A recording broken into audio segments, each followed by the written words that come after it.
got fan mail. It's addressed to me. Oh, I can open this side, I think. How you feeling, Lou? I want my goddamn records. He wants his gift. There's a little gift in here for Louis, especially for Louis. It's a fragile box.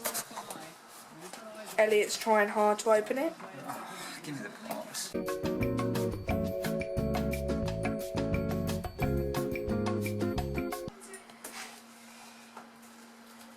hard for me. The suspense is killing me.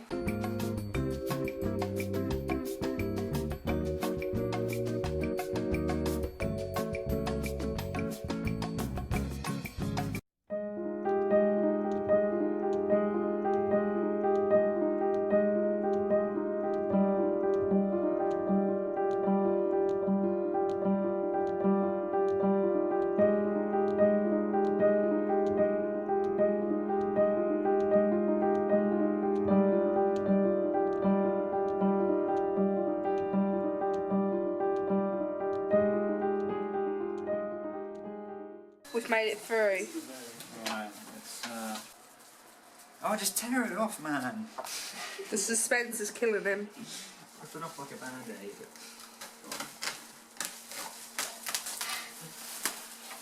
There we go. That one come off? No. Oh, this is where you gotta cut. Just go. The combination of you both is taking even longer.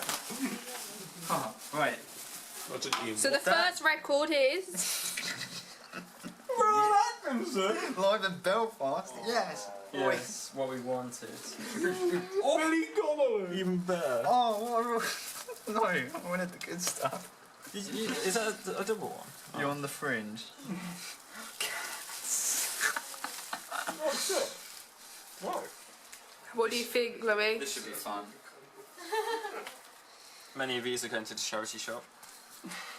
We'll check him out for that. No, you might as well sell them.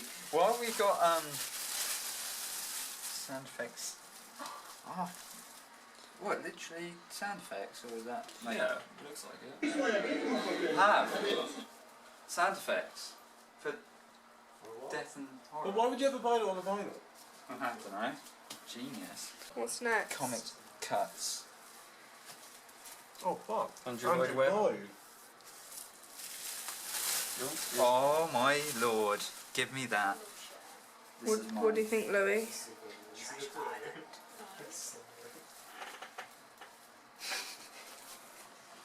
I didn't know this was on. Walt Disney, a sick boy. Yes, Look at yes. Alice in Wonderland.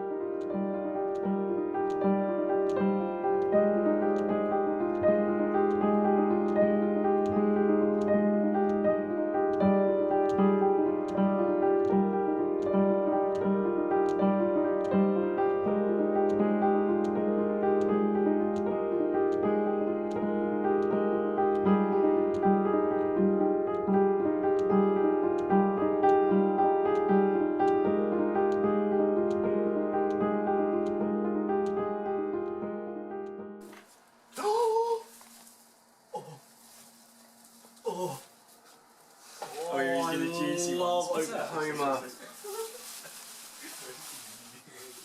Oklahoma. This What? Strings of pleasure. Oh my god. Wait. Oh, they won't have it, but no. Oh. It's still good though. It's still good. In fact, that's Wait, going, what was it? Wait, that's going in there was another one I liked. There's some golds. What?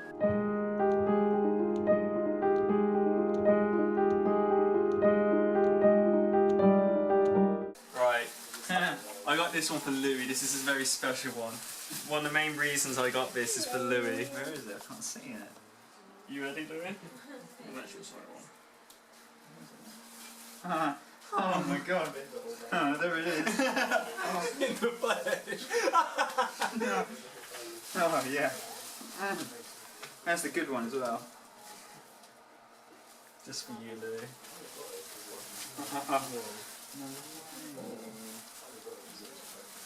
That's going in my collection. What's that? George, George, don't do that.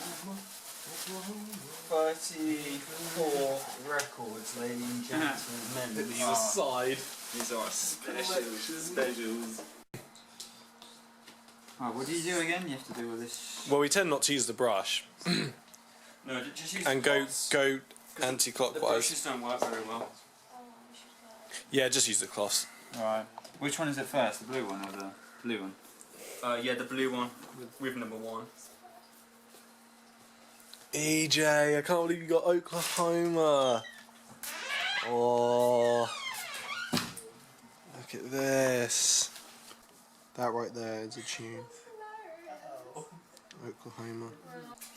Henry Mancini doesn't have our favourite tracks on it, but well, Moon River is Mancini.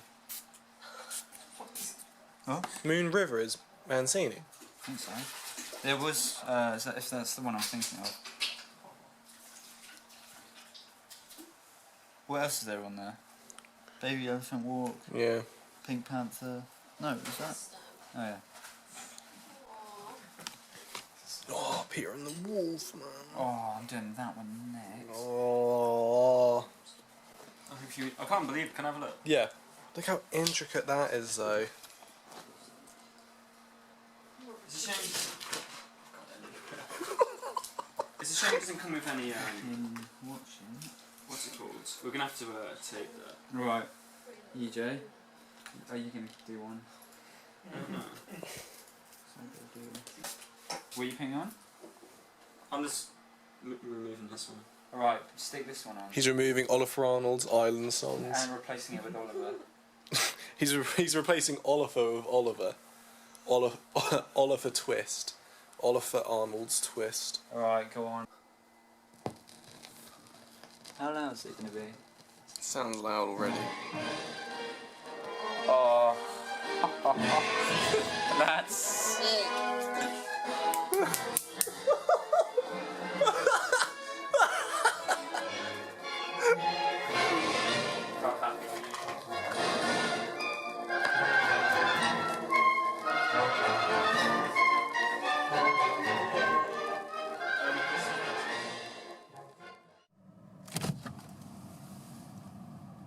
Louis, Yeah?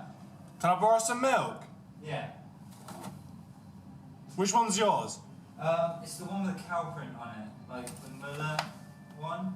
Cool. So this week I am on my way to London by myself. Well, basically I'm with a few friends from different cohorts, songwriting and composition.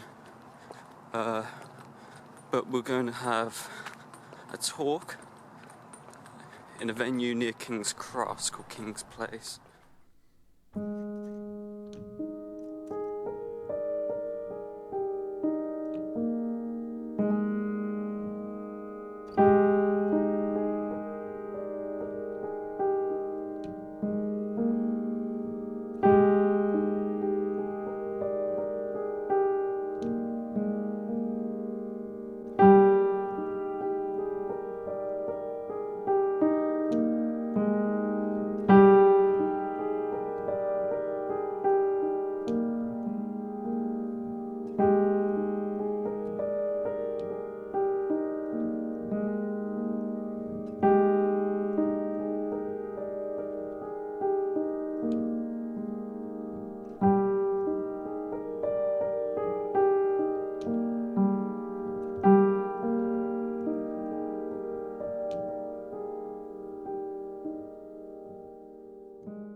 So the other night, I went to a talk in London by myself. It was a talk organised by the uni, and it was called the David Ferguson Lecture. Personally, I don't know much about David Ferguson. When we got there, obviously, we realised that he passed away when he was about 50 or so. So David Ferguson is said to be the most successful British film composer and TV. He's worked on stuff as like The Woman in White, Bravo 20, Hostile Waters. Unfortunately for me, I haven't seen any of those films before, but Basically, the talk was just, I guess it was kind of a lecture, but it was more of a Q&A with different people from the industry to talk about just the industry in general, the music industry and business. It was more everyone giving their ideas on labels and records. So it was an interesting Q&A. I didn't really have any expectations from it. I just kind of went in and saw what was going on, and the talks became very interesting, so I was quite invested by the end of it. Some of the people that were there was Roxana Panufnik. I don't know if I said her name wrong. Studied at the Royal Academy of Music in London. She does a bunch of stuff. She's known for working with a lot of choirs in the UK. She's works all over the world as well. She's got a massive interest in world music. There was also Andy Heath. Andy Heath is a British music publishing chairman. He works at the moment for Beggars Group, which is a record company that distributes over multiple different labels in the UK, mainly including XL Records and Rough Trade Records as well. Other people to mention as well, we've got Imogen Heap, who's very well known as songwriter, has worked with Taylor Swift, composer as well. She's done a bunch of stuff. And also Goldie, who was big in the drum and bass scene, electronic music, and working as producer. The Q&A itself was just interesting. They were just talking about the music industry. It seems like a very common thing whenever you get a bunch of people from the music industry to get together and talk. They all just bitch and talk about the music industry and say how shit labels are and how they rip off artists and all this kind of stuff, which seems to be quite noted by now by most people. I guess it's more for songwriters to know about it rather than composers, because composers in general would rather work freelance. They work by contracts, small contracts. As for songwriters, you know, they get picked up by record labels and whatnot. Apart from that, there isn't much else to mention. I believe there's a talk online. They said they recorded it, so the talk is probably online. You can go and check it out. I'll see if I can find a link for it. After the event, there was a after-party event where we could have drinks and socialise, talk to all the different musical people that were there, because it was more like half and half of students and people in the music industry, which they really like. They really like students being there, obviously, because they need people in the industry to come out and change the way things work. We're the new millennium of people that are going to come and change things, hopefully, so we'll see how that goes. One of the people I spoke to Roxana, the classical composer, just because I felt like her advice and her current position in the industry kind of related to mine a little bit. At the end of the lecture, just as a side note, they all gave a piece of advice, and the advice that Roxanne gave to all the students, what I thought was really useful, was just go out there and create music that you like. So just create music that you like listening to and just see where it goes. You might find an audience for it, but I think ultimately it's just that you enjoy the music yourself. There's no point in going out there and making music that you don't like or that you don't agree with. So it felt like a very reasonable advice to give to people. I was trying to get across to her, really, I was trying to tell her about the new age of composers coming in, and I say new age, classical composers as well. Whereas we're not particularly studying or replicating the old classics such as Mozart, Beethoven. It's more, we want to be our own composers now. And so that we use conventional instruments such as piano and strings and almost mix it and fuse it with pop, the way that pop music tends to be very simple, you know, 4-chord structure. It's just easy to listen to, so people can get into it. I believe that there are people now, such as like Olafur Arnalds and, you know, even to an extent people like Max Richter and a bunch of other people that have come into the industry within the last 20 years, that have popularised this kind of new age way of classical music, where they will use piano and strings together and create these lush harmonies and really nice textures, but they're using these instruments and it's very easy on the ears. It's not 30 minutes of music being thrown in your face, which can just be really difficult to listen to, especially for the younger generation, not used to that. So we kind of have to push ourselves forward and try and find a new ground where we can fuse classical with pop almost. So it's a bit of elements for more pop, electronic music. You know, people like Philip Glass kind of really, you know, set the bar for that kind of music where they used electronic elements and, you know, minimalism and all that kind of stuff. And it basically felt like I was teaching her more about the industry and about these new kind of things. She's very classical trained, Roxana is, so she's used to all the classical stuff. She you know, she recommended me some fantastic people to listen to. But I also recommended her to listen to some people as well, you know, people like Olaphone. She knew about Max because Max also studied at the Royal Academy of Music in London. But you know, people like Olaphone, Niels Fromm, and all these new guys coming into the industry now, a lot of them are underneath the Erase Tapes label. If you don't know about Erase Tapes, fantastic label, genreless label, just have all these amazing composers who I feel like are really setting the bar for the new composers to come into. So it was just generally a nice talk with her and just, you know, learning from one another about the industry. Feel free to message the channel at any time to ask us any questions. I'm Elliot, and if you want to message me directly, you can. Just write in the comments or write a message to the channel as well. But apart from that, I think I've covered everything, so I'd like to say goodbye, and this is Elliot out. Enjoy the vlog.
We're just spending the day out in the forest today. We've done a lot of work this week and all the weeks before. You know, lots of recording last week, and we just thought, you know, we'd spend some time out in the forest. It's not the, well, it is a nice forest. There's a train track right there. So in a minute you'll probably hear a train coming past. But no, it's really nice out here. There's like an open field bit up here, and then further down there's, you know, dense forestry and rivers and stuff. Really nice. I'm hot now though.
what chat do you think we're about to have? James Newton. It is going to be James Newton. Right. Well, I mean, sit next to Elliot because I really want to get Elliot in this one. So Louis went to see James Newton Howard. Tell us about it. Because Louis had some things to say when he got back, and I hope he has the same things to say. We got there, right, and it was his first concert. It was his first concert? Ever. I was surprised. It's his first orchestral concert. What's he done in the past? What do you mean? He's played piano for Elton John, but that's not really his. Right, okay. Well, I guess it is his first concert. Was that when he was an established composer? Was that like before? Was that like his first gig type thing? That was before. Really? So it was his first concert. So I guess he didn't really know exactly what to play. And he didn't have enough material to justify his career. Yeah. The good parts of his career. Basically what I'm saying is, not so much as music was the bad part about the concert. I'm saying the way he organised it, the way he sort of boasted every title he did. Right, because... Even though some of his main themes were not that good. Right, because you were saying that he was flashing loads of names up on screen. Yeah. But There's like, Last Airbender, Sixth Sense, you know. Right. Snow White and the Huntsman. And he was just playing this epic music over all these titles coming up. Was that right at the start? That was basically... He did it through a few parts of it, really. Okay. Just thinking, like, what exactly is this achieving? I suppose he's just boasting. Yeah. Because obviously Hans is his friend, and Hans is doing really well live-wise. I've been to see Hans twice, and I was telling Louis, I think it's amazing, but it doesn't sound like James Newton Howard was as good, really. Not really, no. I mean, I don't know because I didn't go, but... He was only playing his main themes, which is, well, the first biggest mistake you could ever do. Okay. Because his main themes aren't really his strong point. Yeah. He's got a lot of hidden gems within the actual soundtracks themselves. You know, like a random title track. Yeah. You know, like Run to the Church. He didn't play that, which is from Sixth Sense. This is probably the most famous, like, Sixth Sense.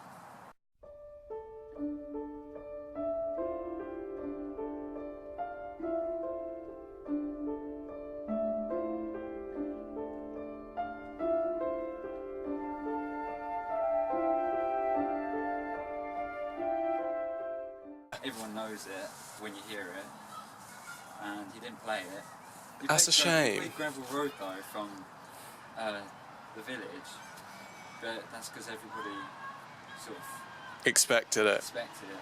Because when you say the Village, that's the first tune that comes to mind. Right.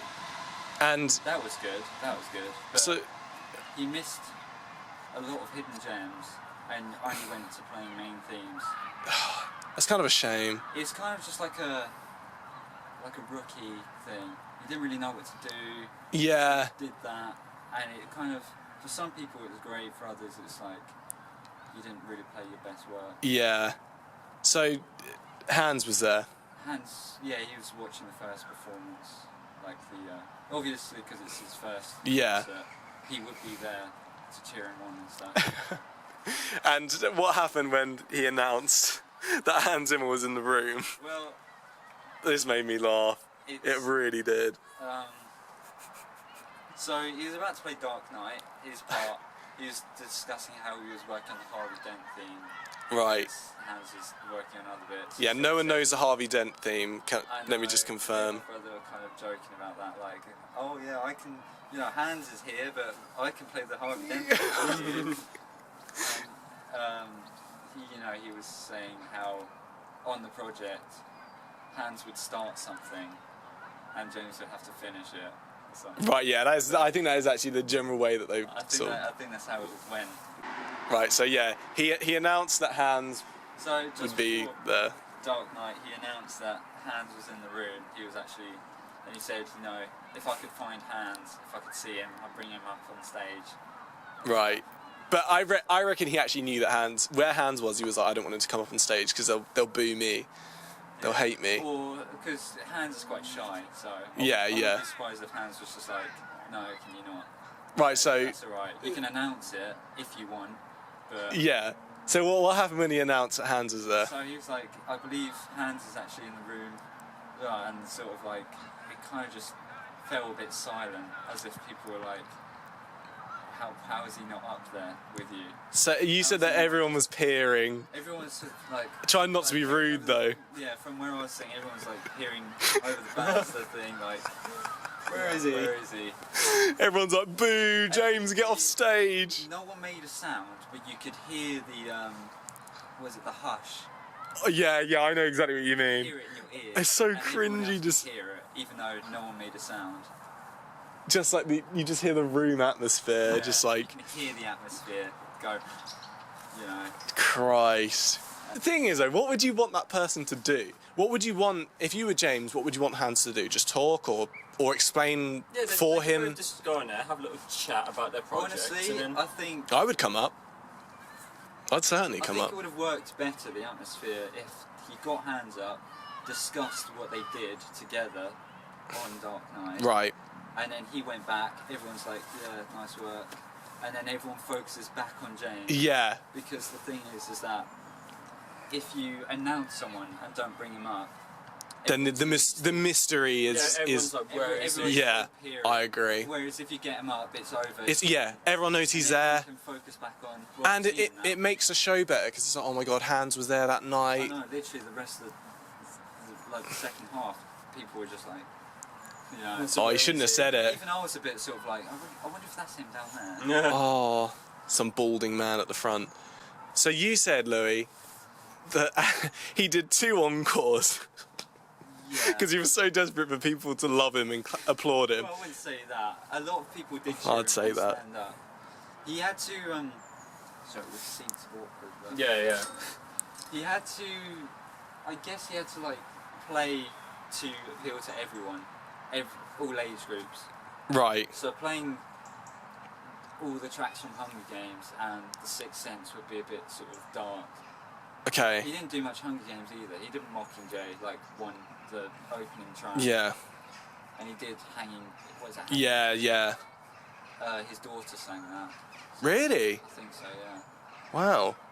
Um, So you said, and this made me laugh, that when he did his second encore, half the room had gone or were leaving. not half the room. It was like, Louis, don't be shy. Half the room were leaving, weren't they? it was more like, right, we all stand up, clap. Right. You know, everyone's cheering. He comes back out. It's like, fair enough. We expected an encore. Encore was, it's pretty epic. Yeah. But the problem was with his music was it was so anticlimactic because it would rise up to, it build up to this big drop and then quieten down, build up again to this big drop. Yeah. And it was just like going like that. And at the end, when the footage was getting bigger and bigger, the music had already sort of Oh. had the full effect of the music. Right. So you're just like, that's one of the points where me and my brother were laughing at as well. It's like, it's dead. the scene is dead. Yeah. You know, it was this person flying around with wings and like this fairy queen. Right. So did he play the actual scenes from the film? Was it the particular scene from that part of the film, or was it just a general overview of the film? It might have been it might have been a bit of music from that particular Okay. part of the film. But a lot of the stuff was just playing the main theme and just showing some clips from the film. Yeah. Which isn't, it's just a montage. It's just playing to a montage. How much would you rate the experience out of 10? Would you go again? Would you recommend to someone else that they go to see James Newton Howard? At your sort of level of fandom, which isn't much. How much of a fan would you say that you are?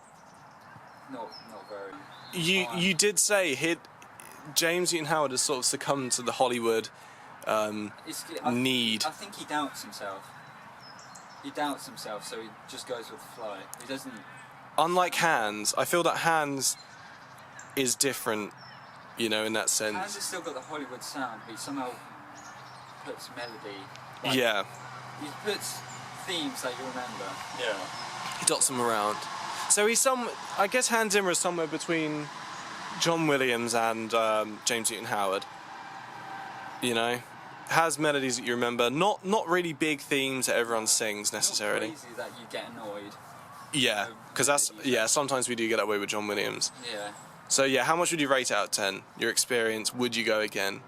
The sound was amazing, so give them like 8 or 9 for the sound. Right. Composition-wise, it was poor, really. Yeah. I give it like a 5. Okay. But sort of putting those things together, you just sort of give it like a 7 or 8. Yeah. Like 10. We've got to go and see Hans Zimmer. That's the next one.